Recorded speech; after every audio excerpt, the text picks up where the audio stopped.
And now, from the CFTK-TV studios, this is Open Connection with your host, Robert Pictou. Welcome to Open Connection. I'm your host, Robert Pictou. Our show today comes to you from the traditional and unceded territory of the Tsimshian people. TELUS Story Hive was founded in 2013 to support new and emerging content creators in British Columbia and Canada. The initiative provides production funding, mentorship, and distribution for projects that focus on local, diverse, and underrepresented voices in the community. We begin today's Open Connection with journalist and documentary filmmaker, Jaylene Matthews. So this is my fifth project with TELUS Story Hive.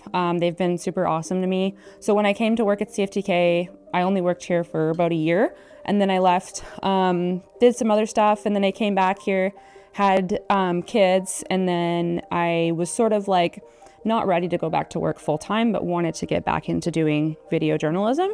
And so I remember when I was working here that Dan Wall that worked here was like, oh, if I were ever out of work, I would go for a Story Hive. I would try to get that. So I was like, oh, looking into it. And they had great grant programs for emerging or beginner. Like this is probably my last Story Hive project. I'm probably like phased out a little bit, which is awesome. But it's for people that are starting out or has been in the past. But yeah, you just have to have an idea. You have to have no experience, but you have to be able to sort of write out a pretty extensive plan, and you have to be able to adhere to like their guidelines, and you have to be able to sort of write out your plan. Even if you're just going to shoot it on your iPhone, you're going to say, I'm going to use this X amount of money for the little tripod for my iPhone, and maybe a little mic, and they'll with the money that they're going to give you, right? Because they'll tell you, oh, for this X amount of money, so $10,000 or $5,000. So I had done a bunch of them, and I knew this documentary edition was coming up, and I knew I wanted a topic. So I was kind of looking for a topic. I was actually thinking about doing it about like parenting or how hard it is to be a parent. And I sort of like talked to my manager for my previous project, because she asked if I was applying, and I was like, oh yeah, I'm thinking about doing it about like how hard it is to be a mom. She was like, oh. I was like, you're not. So I kind of kept looking, and then I ended up seeing The Wolf a couple days later, and I was like, and then I looked into it and I was like, oh, this is like a real topic. Like I could dive into this. They say $10,000, like, ooh, that sounds like a lot of money, but is it really? It depends how you want to do it. Like I like to do everything top to bottom, but I also like to pay myself a bit. For my work, right? Like it takes a lot of hours, like a lot of hours. I also like to invest in equipment. So that's the lucky thing that I've done with I might not have paid myself that much in the end, but I've invested in a lot of equipment. So I've been able to start my company, Bornite Media, and now I have nice cameras and my drone. Like my drone I got through TELUS Story Hive, my camera, TELUS Story Hive, my tripod. Like I've just sort of, with different grants, I've invested in different pieces. But I've made the whole thing top to bottom. And that also it pays for editing, the editing program too. And then you can take on clients too once you have gear, right? Which is so cool.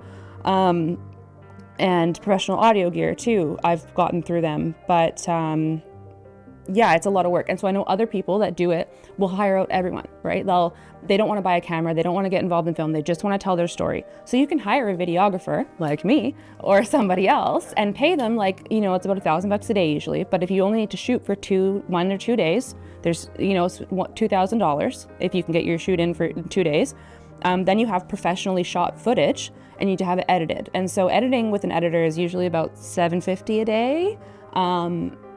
Or you can edit it yourself too, right? Like, so it just, and then you have to budget it out, right? And if you want to go the route of outsourcing, you completely can, or you can make it yourself. Or you can have your friend or your buddy, or, and your friend, you can collaborate with other people. They're totally good with, you can collaborate too. Like Storm Carroll, my first one, Journey for Justice, you gave me the idea because I was right after the National Inquiry and I was working here, and you were like, oh, you should, or the Inquiry people were here, it was before. And you're like, oh, you should interview Gladys Raddick. And I was like, okay. And then she pulled up in her car. And I was like, somebody can make a documentary about this lady. Like, she's pretty amazing. So that's how I did that one. Yeah. And Storm Carroll from Skinner River Media. I didn't have a camera for that one, and I wanted it to look really good. So I paid him to shoot that one for the film. Open Connection will be right back after these messages. And now, from the CFTK-TV studios, this is Open Connection with your host, Robert Pictou.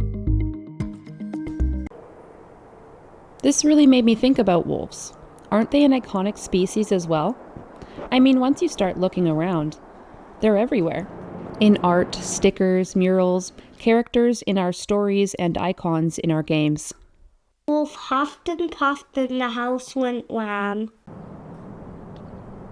This creature whose image and likeness we have appropriated time and time again, we also dispose of when deemed necessary. Thanks for staying with us. One day, while looking for wolves from an airplane on the north slope of Alaska, it occurred to author Jean Craighead George to write a sequel to Julie. This story is told from the point of view of the wolves.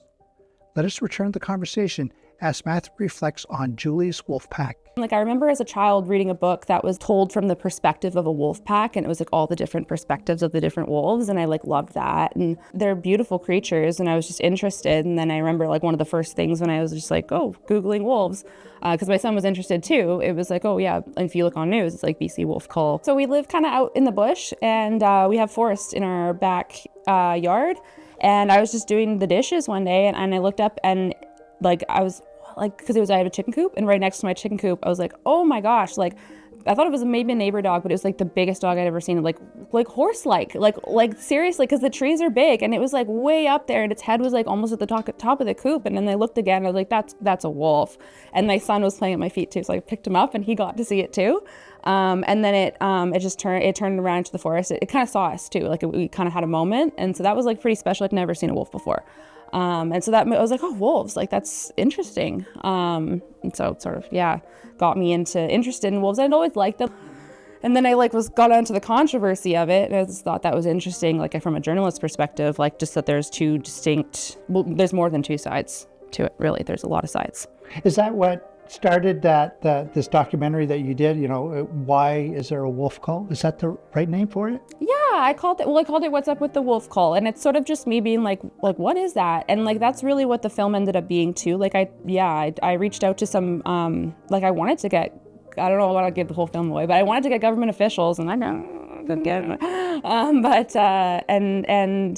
Scientists too. I struggled to actually get anybody on camera, but I sort of end up telling the story from my own perspective, which was not my intention in the beginning. I was hoping to get a good character interview that was able to talk to me, but lots of people didn't want to go on camera and talk, in my experience with that topic. I think maybe because it's so controversial, but I do have a couple interviews that I'm really happy with in there, but they ended up being different than what I set out to get. But I feel often documentaries like that, and that's the cool part too. It's so one of the things that I guess that with this, when you're doing this and you're doing research, what are some of those things that you stumbled across where you go, I didn't know that? One of them that's kind of nasty is the Judas wolf. They'll put they'll grab a wolf from a pack when they don't really know where the pack and the puppies are. They'll steal a wolf and put a collar on it, and then they'll track that wolf, and then that wolf will be a Judas wolf because he'll go back to his pack. Then they know where the pack and the puppies are, and then they'll go in and kill the whole pack, kind of thing. For the government culling them, with rifles. Doing helicopters. They were doing helicopters, and I think they also, I know they do helicopter for sure. It's just, it's an effort. There's also trapping too as well, and it's not it's hard to even sit here and say it's a bad thing though. That's a shocking thing, right? And same with the helicopter, shooting from helicopters, it's shocking. But when I looked into it more, and as the documentary goes on, you see it's to do with conservation, because they're trying to bring up caribou populations. A lot of what I go through is sort of government documents, and it's the caribou are almost extinct, right? And so they're trying to bring back caribou populations by taking out the predator, giving that prey the time to sort of rebound. But yeah, it's at the cost of, and then you meet, I end up meeting some people that have wolf dogs, which a wolf dog is not really a dog, it's mostly wolf, 95% wolf. And I just wanted to learn about wolves too, right? Because then I've also read books by Ian McAllister. He's really involved with Pacific Wild, and Twyla Roskowitz too is another person that made documentaries that I was oh my gosh. Just about how these creatures are familial creatures, and they're so smart, and the beauty of them and stuff, and is human interference in such a brutal way, especially when you're leaving behind and so you leave behind 1 or 2 wolves. You can't necessarily kill them all when you're shooting from a helicopter, right? So you have these 2 wolves that are left that now no longer have a family. They lose all their generational knowledge of hunting. So now they're crazy wolves. And those are the ones that are going to go and attack people, not the prey they're supposed to be attacking. And the other reason that they're doing this is because of deforestation, right? They're getting displaced, and then they end up attacking livestock, or they don't really attack people very often. But I think livestock and people's like dogs and cats too, people don't like. And also, taking out. So I also spoke with some hunters, and I really I understand the hunter's perspective too, because they need. We want to fill their freezers, they want the prey too, right? And so they were in support of the science-based culls, the people that I talked to, and that is understandable. Yeah, it's a tough topic, but that's why I took it on. It's because I thought it was interesting. I was really surprised to find that there's a cost, I guess, since 2015. It's the BC government has spent $11 million to kill 2,000 wolves from helicopters. And there's only about 8,500 wolves in BC. Open Connection will be right back after these messages. And now, from the CFTK-TV studios, this is Open Connection with your host, Robert Pictou. Since 2015, through the Provincial Wolf Management Plan, 1,944 wolves have been killed in BC so far, at a taxpayer cost of over $10 million. Now, the purpose of culling isn't really about protecting livestock anymore. The purpose of the modern cull is to buy time for a declining species, our iconic heritage caribou. Since 2007, at least 6 subpopulations of endangered caribou have been declared extinct. Welcome back to Open Connection. In Anishinaabe creation stories, Ma'igan, or the wolf, is considered a brother and companion to the original man, Anishinaabe, to whom he traveled the earth to name all living things at the Creator's direction. After the task, they were told to take separate paths, but with the understanding that their fates were intertwined and they must always look out for one another. Let us return to the conversation with documentary filmmaker Jane Matthews. I don't want to make anyone swing a certain way or anything. I just want people to think, and I always want people to think about holding their government officials accountable, because I feel like a lot of decisions get made and sort of they just get made, right? But if you're paying attention to what your politicians are doing, you can sway the vote. And even right now, they're in renegotiations of whether or not they're going to be reinstating the wolf call. And this didn't actually get in my film, but because in my film, I was trying to talk to Nathan Cullen, because this was made a year ago. And then so recently working here, I got the chance to interview the current Minister of Lands, Randine Neal.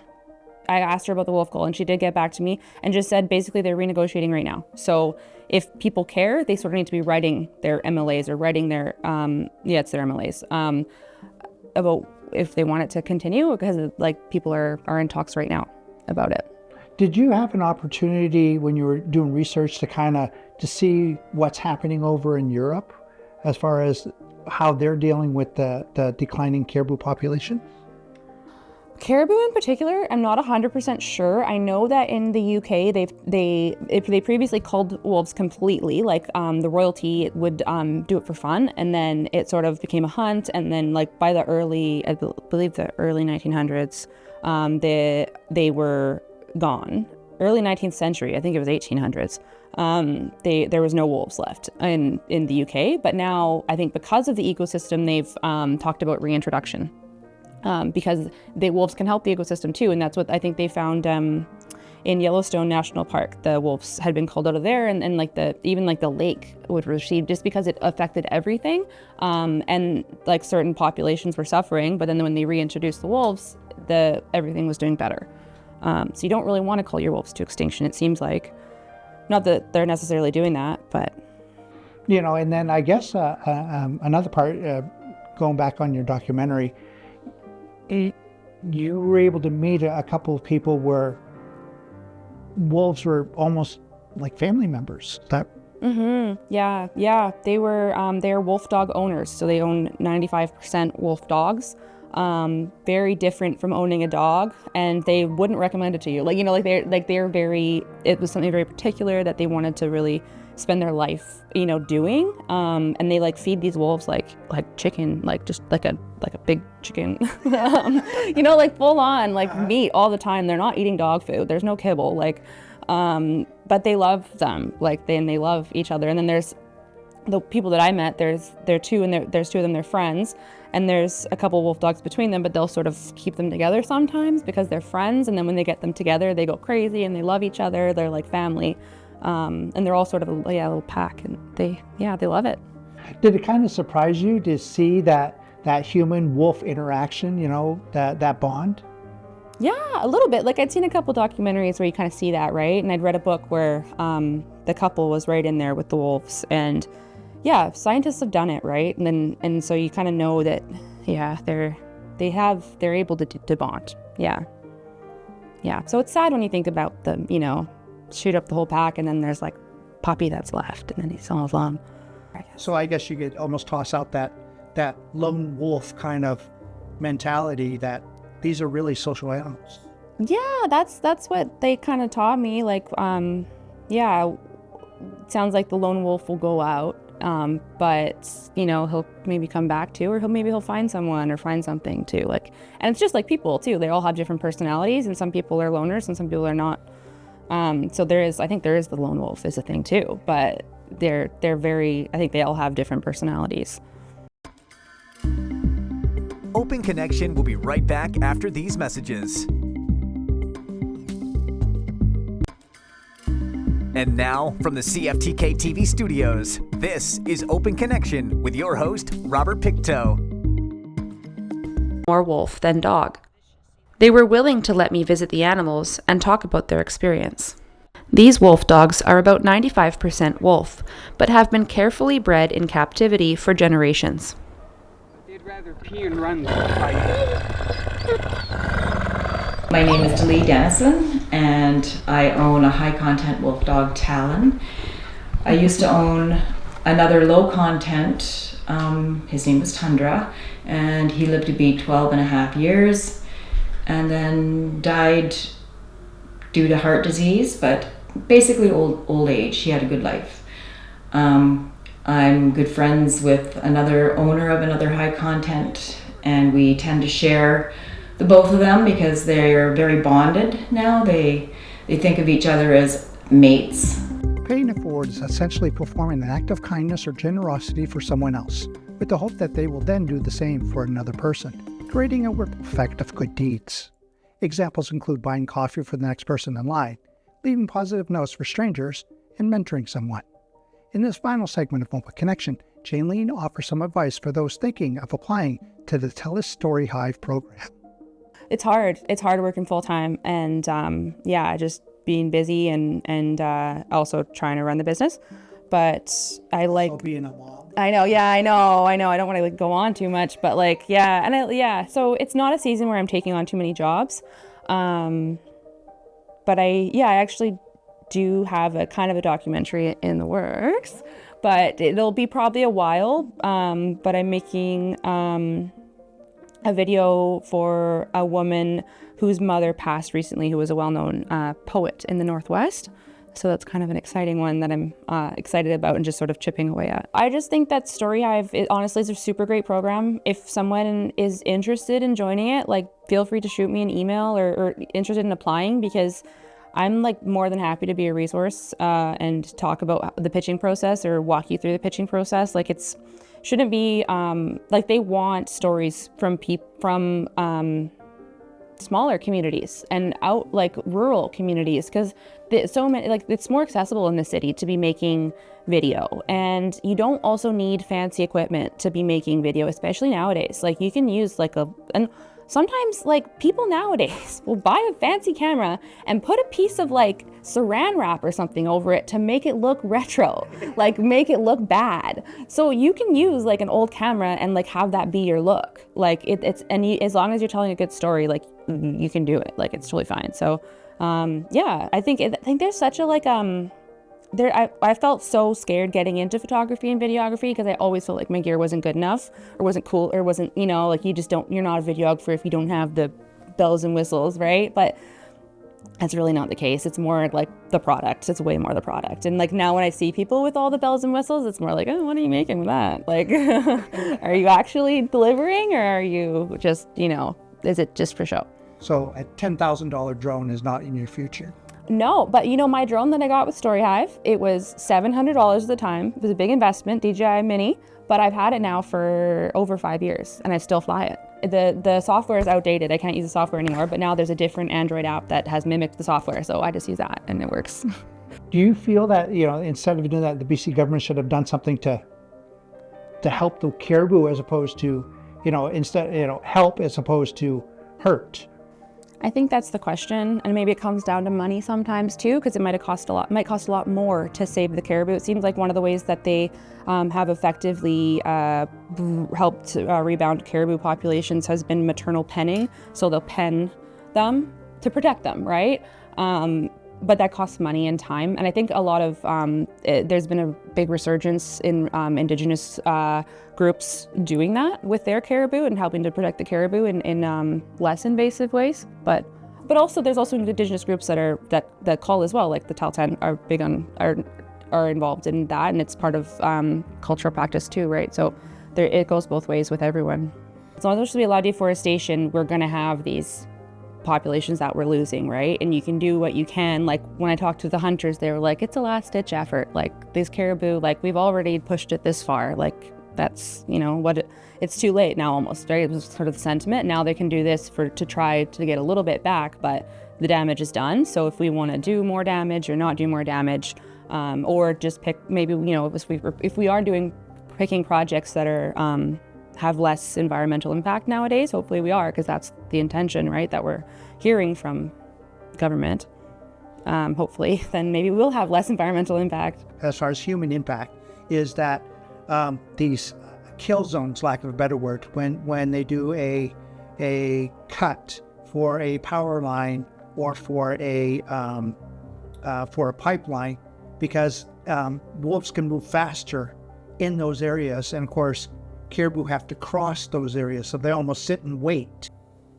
Wolves are just really smart. Like it's just sort of a way they've adapted, like humans have changed and adapted. Like there's logging roads and stuff, and the wolves are so smart, they'll learn to like use the road to wrap around like they're just smart. So you can't blame the wolf for that. Like I don't know, yeah. So do you think as humans, maybe if we do have to do a impact, if there's an impact like pipeline or a power line going through, almost make a corridor, one corridor as opposed to multiple? Do you think that might help? Or I would imagine, yeah. Like one thing that they do push to do is to like deactivated logging roads. Apparently there's lots of deactivated logging roads and different roads across the province that they could be replanting and sort of getting rid of the road, and that might help. And that's been something that has been brought up. But again, money I'm sure is. Thank you for joining us for this episode of Open Connection. The greatest distance in the existence of man is not from here to there, but the connection from his mind and heart. If we can conquer that distance, we can soar like an eagle and realize our immensity within. I'm Robert Pictou.